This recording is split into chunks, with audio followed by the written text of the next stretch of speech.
Invincible iron man के last episode के अंदर हमने देखा था कि टोनी स्टार्क साशा की जो है असलियत को सामने ले आता है और हमें ये बात दरअसल पता चलती है कि साशा भी जो है एक तरह के अलग एक्सपेरिमेंट का हिस्सा बन चुकी है और अब वो कोई नॉर्मल ह्यूमन नहीं बल्कि एक तरह की सुपर ह्यूमन बीइंग बन चुकी है जिसके पास अपनी ही कुछ अजीब और गरीब पावर्स मौजूद हैं और हमें नहीं पता कि वो अपनी पावर्स को कहाँ से उसने हासिल करा और वो क्या क्या कर सकती है।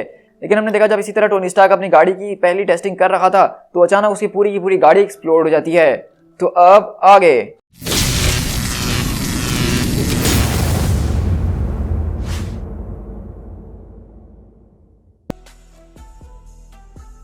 तो इसी तरह हम देखते हैं कि इस पूरी की पूरी एक्सप्लोजन के अंदर टोनी स्टार्क मौजूद है और वो हमें बता रहा होता है मैं इस गाड़ी को जो रेजिलिएंट का नाम देना चाहता था जिस तरह मेरी कंपनी का नाम है, लेकिन पेपर ने कहा कि ये बहुत ज़्यादा कंफ्यूजिंग हो जाएगा क्योंकि अगर कोई रेजिलिएंट के बारे में बात कर रहा होगा तो हम नहीं समझ पाएंगे कि वो हमारी कंपनी की बात कर रहा है या हमारी गाड़ी की। और इसके ऊपर मेरे साथ लंबी चौड़ी जो है बहस भी हुई है।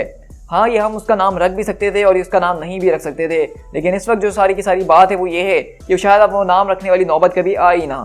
जैसा कि इस वक्त तुम देख रहे हो कि वो पूरा का पूरा रिपल्सर ड्राइव जो कि इस पूरी की पूरी गाड़ी के इंजन को चलाने के लिए वही पूरा का पूरा रिपल्सर टैग जो है वो यहाँ पे एक ज़बरदस्त किस्म से डेटोनेट हो चुका है मेरे चारों तरफ। मेरा आर्मर जो कि इस वक्त मेरी बॉडी के अंदर रहता है मुझे बचाने के लिए मेरी बॉडी से इतनी तेज़ी से बाहर निकला जितनी तेज़ी से मैं सोच भी नहीं सकता हूँ। और मेरी पलक झपक के जब मेरी आँख खुली तो मेरी सामने मेरी स्क्रीन मौजूद थी जो कि मुझे अजीब व गरीब डायग्नोस्टिक डेटा को बता रही थी जो कि ऑलमोस्ट इतने ज़्यादा तेज़ थे जितना ज़्यादा मेरा दिमाग भी नहीं सोच सकता था।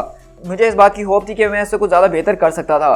और उसके बाद जो मेरी दूसरी थॉट थी वो थी डैम इट। और इसी तरह हम देखते हैं कि बेसिकली टोनी स्टार्क की वो जो पूरी की पूरी रिपल्सर टैग थी जो कि उन्होंने गाड़ी के अंदर लगाई थी उसके अंदर कुछ मॉल फंक्शन हो गया जिससे वो पूरी की पूरी गाड़ी उड़कर तबाह हो गई है और टोनी अपने आर्मर की वजह से बच जाता है और सब लोग वहाँ पे टोनी को बचाने के लिए आते हैं, उसका हाल पूछने के लिए आते हैं। लेकिन टोनी सिर्फ यही बोलता है कि damn it damn it damn it, pots मेरे ऑफिस में 5 मिनट में।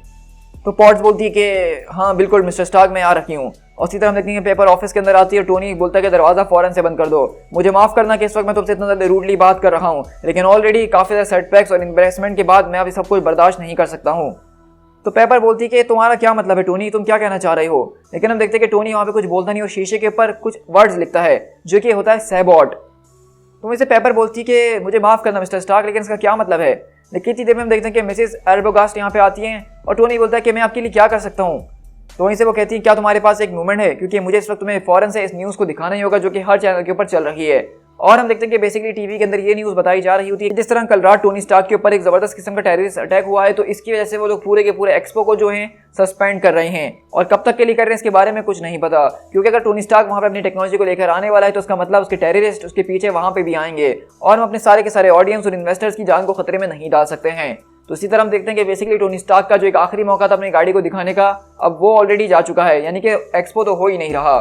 और ये देख के टोनी काफ़ी गुस्से में आया और कहता है कि बस अब बहुत हो चुका है और वो कमरे से गुस्से से जा रहा होता है। तो पेपर बोलती है कि टोनी अब बताओ कि हम क्या करने वाले हैं। तो टोनी बोलता है कि मुझे तो पता भी नहीं कि हमें शुरुआत कहाँ से करनी है।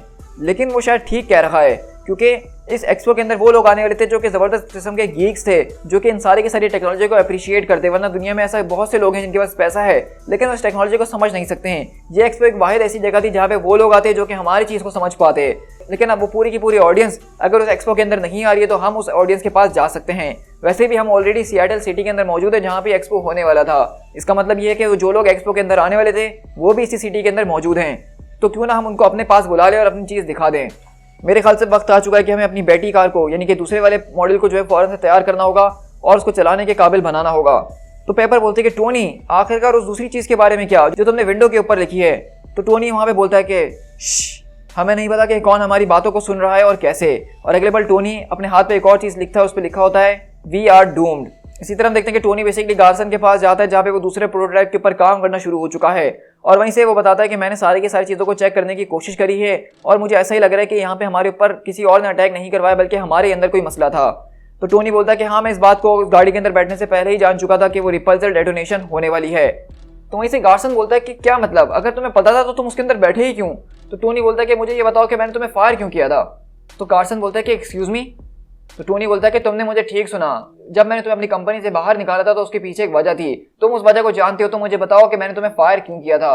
और हमें यहाँ पे एक पुराना फ्लैशबैक दिखाया जा रहा होता है जहाँ पे बेसिकली कार्सन जो है वो पेपर पॉट्स के साथ जो है करीब होने की कोशिश कर रहा होता है और टोनी स्टार्क को ये बात बिल्कुल भी पसंद नहीं आती और इसी वजह से टोनी स्टार्क ने इतने सालों पहले कार्सन को जो है अपनी कंपनी से फायर किया था।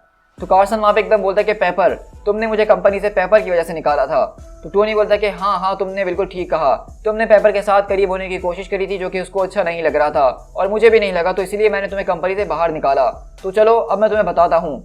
तो उसी तरह देखने के बेसिकली टोनी स्टार्क वहाँ पे उससे बात नहीं कर रहा होता, बल्कि उसको टाइप करके दिखा रहा होता है और वो उसको ये बताता है कि बेसिकली हमारी कंपनी के अंदर एक जासूस मौजूद है जिसने हमारी इन्फॉर्मेशन को लीक करा है। तो वहीं से कार्सन भी टाइप करते हुए उससे बात करता है और पूछता है क्या तुम्हें पता है कि वो कौन है। तो टोनी बोलता है कि मुझे नहीं पता कि वो कौन है, लेकिन अगर तुम नहीं हो, मैं नहीं हूँ, पेपर नहीं है, तो हम तीनों के अलावा कोई और हो सकता है। तो बेसिकली टोनी स्टार्क ने उससे ये बात इसीलिए पूछी थी क्योंकि वो कंफर्म करना चाहता था कि ये कार्सन सच में है भी वही कि नहीं, क्योंकि ये बात सिर्फ टोनी स्टार्क और कार्सन को ही पता थी। तो वहीं से कार्सन बोलता है कि चलो मतलब मैं तो जासूस नहीं हूँ और ना ही तुम और ना ही पेपर है, तो इसके अलावा कोई और शख्स है। तो वहीं से टोनी बोलता है कि हाँ, कि अभी के लिए बुरी खबर ये है कि उन्होंने एक्सपो को कैंसिल कर दिया है। तो मेरे ख्याल से अब हमें इस पूरे की पूरी जगह कोई एक्सपो बनाना होगा और तुम्हें जल्द से जल्द बैटरी को तैयार करना है। मुझे इसकी कोई परवाह नहीं है कि उसकी चैसिस कितनी ज़्यादा मजबूत है और कितनी नहीं, बस तुम्हें एक रिपल्सर टेक इंजन ऐसा बनाना है जो कि इस गाड़ी को दौड़ा सके और हम दुनिया को दिखा सकें कि वो बर्बाद नहीं होगी, वो चल सकती है। और इसके लिए तुम्हारे पास सिर्फ 24 घंटे मौजूद हैं। तो इसी तरह हम यहाँ से हैमर इंडस्ट्रीज के अंदर शिफ्ट होते हैं, जहाँ पे हम देखते हैं कि जस्टिन हैमर को भी पूरी की पूरी खबर पता चलती है कि टोनी स्टार्क ने अभी तक हार नहीं मानी है, क्योंकि यहाँ पे दरअसल हुआ इस तरह से जो स्पाई मास्टर को उसने हायर करा था टोनी स्टार्क को बर्बाद करने के लिए, उसी स्पाई मास्टर ने ही टोनी की कंपनी में जाके उसकी चीजों के साथ छेड़छाड़ करके उस गाड़ी को बर्बाद किया है। तो जस्टिन हैमर समझ रही थी कि उसकी गाड़ी के बर्बाद हो जाने के बाद स्टार्क जो है अब हार मान जाएगा, लेकिन वो अभी भी हार नहीं मान रहा है। तो वहीं से हम देखते हैं कि जस्टिन हैमर उनको यही बोलती है कि अब हमारे पास सिर्फ एक ही रास्ता है कि हमें उनको अपने ही तरीके से रोकना होगा, उन सारे के सारे ड्रोन्स की मदद से। तो ये बताइए डेट्रॉइट स्टील कि हमारे पास सिर्फ अभी एक आप ही पायलट हैं जो कि ये काम कर सकते हैं, तो क्या अभी हमारे साथ करेंगे। तो जॉनसन बोलता है कि नहीं, मैंने इसके लिए तुम लोग के साथ आने के लिए तैयार नहीं होता। स्टार्क के ऊपर अटैक करना, उसकी कंपनी को बर्बाद करना, ये बिल्कुल एक अलग चीज़ है। वहाँ पे सिविलियंस हो सकते हैं, लोग मारे जा सकते हैं, ये एक पूरा का पूरा मर्डर है और उसके अलावा कुछ भी नहीं। अगर ये मर्डर नहीं है तो मुझे कन्विंस करके दिखाओ। तो जस्टिन हैमर बोलती है कि सिविलियंस, क्या सिविलियंस मरेंगे? May be, probably, hopefully not. Civilians तो वैसे ही हर रोजाना हर कहीं मरते ही हैं, लेकिन अगर हम इस पूरी की पूरी इक्वेशन को देखें जिसके अंदर ही छोटे मोटे सिविलियंस कुछ मायने नहीं रखते हैं, तो इस नज़र से अगर आप देखेंगे तो आपको उसमें ज़्यादा कुछ बुरा नहीं लग रहा होगा। हमारे पास सिर्फ एक ही इक्वेशन है जिसको हमें सॉल्व करना है। टोनी स्टार्क को एम्बैरेस करना है, उसको बताना है कि उसका आयरन मैन सूट वो फटीचर है और डेट्रॉइट स्टील वो सारे के सारे काम कर सकता है आयरन मैन से बेहतर तरीके से, जो कि आयरन मैन ने आज तक नहीं करे। और सबसे पहली बात, मैं इस बात को जानती हूँ कि आपको सिविलियंस का बहुत ही ज़्यादा ख्याल है, तो इस तरह के मिशन पे आपसे ज़्यादा परफेक्ट आदमी कोई हो नहीं सकता है, क्योंकि वो खुद जो है सिविलियंस को सबसे ज़्यादा प्रोटेक्ट करने की कोशिश करेगा अगर चीज़ें आउट ऑफ कंट्रोल होती हैं। आपको इस वक्त अपने दिमाग से नेशनलिटीज़ को निकालना होगा कि वो अमेरिकन है, वो अफगान है, वो पाकिस्तानी है या वो इंडियन है। आपको बस ये सोचना है कि वो सिविलियंस हैं जो कि वहाँ पे मर सकते हैं और आपको उनको प्रोटेक्ट करने की ज़रूरत है। और वैसे भी इन सारी की सारी चीज़ों के बाद आपके ऊपर कोई भी नाम नहीं आने वाला है, क्योंकि आप जो है सिर्फ डेट्रॉइट स्टील को कंट्रोल कर रहे थे और वो सिविलियंस आपके रास्ते में आए थे। मेरे ख्याल से ये सेक्रीफाइस इतना भी ज़्यादा बुरा नहीं है जॉनसन। तो बताओ कि तुम क्या कहते हो, क्या तुम मेरे साथ हो या मेरे खिलाफ हो। तो वहीं से जॉनसन काफ़ी सोचता और कहता है कि मैं तुम्हारे साथ हूँ हैमर, गॉड हैव मर्सी। तो बताओ कि तुम्हारा क्या प्लान है। तो इसी तरह हम अगले पल यहाँ पे गार्सन की उसी फैसिलिटी के अंदर शिफ्ट होते हैं, जहाँ पे बेसिकली टोनी स्टार्क ने सारे के सारे लोगों को, पूरे के पूरे प्रेस को, बड़े बड़े इन्वेस्टर्स को अपने ट्रैक के ऊपर बुला लिया ताकि वो यहीं पे उनको गाड़ी दिखा सकें। और पेपर पॉट बेसिकली उनको इंट्रोड्यूस करवा रही होती है टोनी के साथ, टोनी की टेक्नोलॉजी के साथ, और किस तरीके से वो इंडस्ट्रीज को बदलने वाले इस पूरी की पूरी छोटी चीज़ के जरिए। तो अगले बार टोनी बोलता है कि ये पेपर क्या कर रही है। तो कार्सन बोलता है कि वो हमें सिग्नल दे रही है कि हमें आगे बढ़ना होगा। तो बताओ क्या तुम नर्वस हो। तो टोनी बोलता है कि हाँ यार, मैं तो बहुत ही ज़्यादा नर्वस हूँ। तो कार्सन बोलता है कि जो पहले वाली कार अल्फा के साथ हुआ था वो बैटरी के साथ नहीं होने वाला है, ये गाड़ी बिल्कुल भी नहीं फटने वाली है, मैं इस बात को श्योर कर सकता हूँ। तो टोनी बोलता है कि फटने के बारे में किसको फिक्र है, मैं तो बस यहाँ पे ये सोच रहा हूँ कि ये गाड़ी यहाँ पे चल भी पाएगी कि नहीं, या मेरी दुनिया के सामने ये बेइज्जती करवाने वाली है। लेकिन लगता है कि अब इसको पता करने का टाइम आ ही गया है। और अगले बार हम देखते हैं कि टोनी बेसिकली गाड़ी के अंदर अपनी चाबी घुमाता है और यहाँ पे जैसे ही पेपर पॉट्स अनाउंस करती है स्टार्क रेजिलिएंट के प्रोडक्ट को, तो टोनी वहाँ पे अपनी गाड़ी को लेकर बाहर आता है, जो कि बिल्कुल उसने जो है आयरन मैन सूट के ऊपर बनाई है, उसके जैसे ही कलर के ऊपर बनाई हुई है। और ये देख के लोग काफ़ी ज़्यादा खुश हो रहे होते हैं। और इसी तरह हम देखते हैं कि वहाँ पे सारे के सारे जो क्रू होता है टोनी स्टार्क का, वो बैठ के गाड़ी की सारी चीज़ों को चेक कर रहा होता है, क्या उसके सारे के सारे लेवल्स ठीक चल रहे हैं पावर के, या उसमें कोई मसला तो नहीं आ रहा। लेकिन हम देखते हैं कि सारी की सारी चीज़ें वहाँ पे बिल्कुल ठीक चल रही हैं और उम्मीद से ज़्यादा अच्छी चल रही होती हैं। लेकिन हम देखते हैं कि वहीं से वो आदमी दोबारा से अपना मोबाइल निकालता और कहता है, हे मेरी बात सुनो, डेट्रॉइट स्टील के अंदर एक नया मिशन मैप आया है, लगता है कि अब आज हमें और नई चीज़ें उड़ाने का मजा आने वाला है।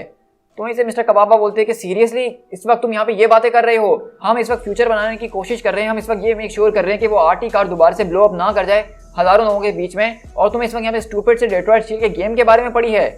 तो कहता है कि यार वैसे भी हमारा सारा का सारा सिस्टम बता तो रहा है कि ऑल क्लियर है, हमें घबराने की कोई ज़रूरत नहीं है, और वैसे भी ये तो एक छोटा सा स्टूपिड सा गेम ही है ना। तो वहीं से वो बोलता है कि वैसे भी मैंने इसको अभी डाउनलोड कर ही रखा हूँ, मैंने इसको खेलना स्टार्ट नहीं करा है। ये क्या है कबाबा? तो कहता है कि पिम आंसर क्या हो गया आखिरकार, अब तुम्हें क्या मसला हो गया है? तो कहता है कि यार देखो ये जो नया मैप आया कुछ जाना पहचाना नहीं लग रहा है।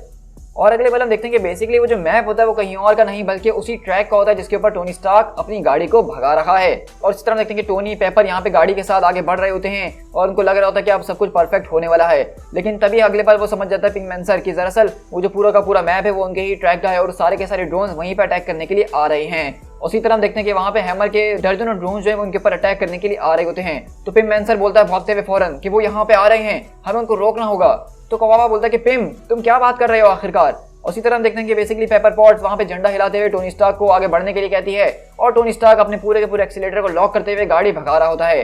लेकिन पिंकमैंसर भागते हुए आता और कहता है कि वो आ रहे हैं, वो सारे के सारे यहाँ पे आ रहे हैं। लेकिन इसी तरह वहाँ पे पेपर अपने झंडे को नीचे करती है और टोनी अपनी गाड़ी को फुल स्पीड से भगाता है। लेकिन तभी हम देखते हैं कि जब वो अपनी गाड़ी को भगाना शुरू ही करता है तो वहीं पे पिंकमैंसर आता है और बीच ट्रैक के अंदर आके खड़ा होकर कहता है कि टोनी पेपर तुम्हें रुकना होगा, हैमर यहाँ पे आ रहा है।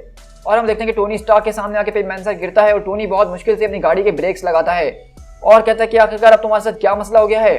तो कहता है कि मेरी बात जरा गौर से सुनो, वो लोग यहाँ पे आ रहे हैं। और अगले पल टोनी स्टार्क पीछे देखता और कहता है ओ नो। और हम देखते हैं कि इससे पहले कि टोनी स्टार्क वहाँ पे कुछ समझ सके कुछ कर सके अगले पल वो सारे के सारे ड्रोन्स आके इनके ऊपर अंधाधुंध अटैक करना शुरू कर देते हैं। और वहीं से हैमर के सारे लोग अपने ऑफिस में बैठ के काफी खुश हो रहे होते हैं और उनका आदमी बताता है कि मैम सारे के सारे ड्रोन जो है वो हमारी लोकेशन के ऊपर पहुंच चुके हैं और अटैक करना स्टार्ट कर चुके हैं। डेट्रॉइट स्टील भी कुछ देर में वहां पे पहुंचने वाला है पूरे के पूरे ड्रामे में शामिल होने के लिए। To be continued.